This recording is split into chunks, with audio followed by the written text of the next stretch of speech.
Hey guys, so it's me, Dubs Checkum. I'm here with I'm the Internet's Strongest Music Nerd. I'm here reviewing a jazz fusion album, which was very exciting. I'd never heard it before. It's called Black Market by The Weather Report, and some spicy grooves, some heated licks. Oh, both of them were on here. And I'm going to take a minute of my time and describe them to you. But first, I'm going to describe my level of inebriation. I'm feeling a buzzed light 6 right now. However, before this began shooting, I took a shot, and I'm going to do this right now. So, mm, mm. So if I'm not at a moderate to strong 7 or light 8 by the end of this interview, then by the end of this review, then I don't know what's going to be happening. Um, So basically, I've never heard of this band before, The Weather Report, but I was pleasantly surprised. I'll let you in on that secret now. And really, basically, as of the beginning of the album, the first track, I made so many faces. Like I was doing this.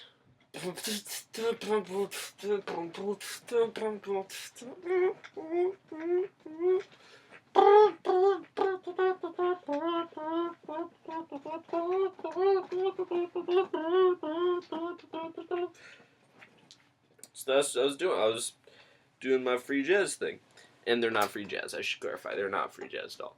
Um, but basically, this music sounds like what Napoleon Dynamite music might sound like. The first track, at least, what Napoleon Dynamite music might sound like if it met more dynamite. That's what it is. There were flutes a fluttering. There were, I mean, I'm a jazz fusion man myself. I listened to the Weather Report. The list goes on, and um, but really, the first track set the tone of the album well. I enjoyed it a lot, and it really progressed from there in a nice way. The second track began with a nice electric piano sound. It was just very sounded kind of 80s, but obviously this is before the 80s. So I can't really harsh on it for that, but it was a nice soothing electric piano, kind of new wavy, happy shit. Also, before I forget, shout out to my boy John out there. Keep the dream alive. John. What more can I say? And then also someone asked what I'm listening through. And here are my headphones. They're Sennheiser HD 380s. And I like them a lot. They get the job done real well. Continuing. Second track was nice. Third track really brought in... The third track was probably the highlight of the album. I'll tell you that right now. If you're going to check out any track on this album, check out... What is it called? I didn't write... Gibraltar. And really what it was is like banging music, but for dads. And I don't mean to say that in a condescending way. Like, I'm all for dads banging. When I'm a dad, I'm going to want to bang. It's just, that's what's going to happen. But it's got this whole funky thing to it. It's funky as fuck.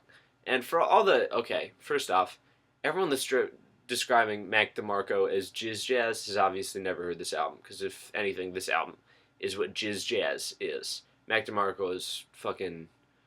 I mean, I'm not going to harsh on him. He's alright. But he's not jizz jazz. This album is jizz jazz. Okay. But really, the third track and the rest of the album, all the instruments were great. But what stood out most of all was the drumming. It was just top tier drumming. Creative fills. What more can I say? It just was inspired. I haven't heard much music from this era that has drumming as good as this. So really, if there's one thing that I was impressed with on this album, it's probably the drumming. Anyways, the album went on. The next track had some really like spacey flute trills, kind of, I don't want to say King Crimson-y, but like almost a little bit in how spacey it was. But there was a dry spell for the near the end until the last track, and it picked up a bit. It did. I won't deny it. It picked up a bit. But the last track kicked in. It kicked in. It had more of the creative drumming, um, but it did kind of end abruptly without too much of a bang, which I was a little disappointed in. I like my albums to have a nice sense of finish, not the nationality. But overall, I was very impressed with the studio album itself. Aside from the last couple tracks, the last track was good, but the two before it were a little bit disappointing. And I mean, you gotta have that introspective shit on an album. You gotta. I won't deny that. But then I went on as I'm gonna take another drink here, real quick, real quick, real quick, real quick. Mm-mm-mm. Mm-mm-mm. Okay. Um, some anonymous suggested that I finish the rest of the bonus tracks that were on the version of the album that I was listening to, and they were all live versions of tracks, but they were great. Like they kind of made it for me, honestly. Well, one of them did. I shouldn't say they did because the first bonus track was maybe my favorite thing I heard on the entire album. It was a live version of Portrait of Stacy. That's what it's called. Live version of Portrait of Stacy. Sounded literally nothing like anything else on the album. It was like a minimalistic, weird harmonic guitar plus bass and drums. Almost remind me of Slint. Like I hate that Slint has become like sub mucore, but that's what it is. But it did remind me of Slint almost in how much like minimalism, and it was just very understated, very cool to kind of get lost in. And then the other two were nice live versions of tracks on the album, and they did a good job of expanding on what was the album. But the first one, that Portrait of Stacy, was just really fucking. I'm gonna put this hat on for it because it was really good. This hat represents how good I think that was.